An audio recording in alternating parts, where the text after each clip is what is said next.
আসসালামু আলাইকুম বন্ধুরা। আজকে অনেক দিন পর তিলেপুরে আসলাম। তিলেপুরে আসার পরে দেখতে পেলাম পাশে শশার ক্ষেত, অনেক সুন্দর শশা ক্ষেত, প্রচুর ফুল ফুটছে। আর শশার ক্ষেতে যখন আসছি তখন একটা শশা খাবো না তা কি করে হয়। চলুন দেখি, এবার একটু মাঠে নামি।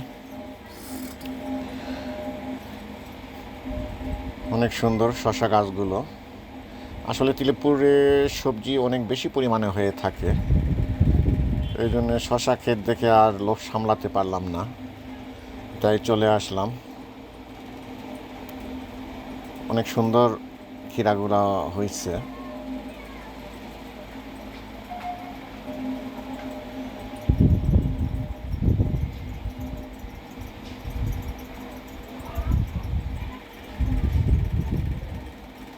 একটা শশা দেখি পাওয়া যায় কি না। হ্যাঁ আছে, এখানে একটা শশা আছে, দেখি। অনেক বড় হয়েছে, অনেক সুন্দর। এবার খাওয়ার পালা। আশা করি আপনাদের ভালো লাগবে।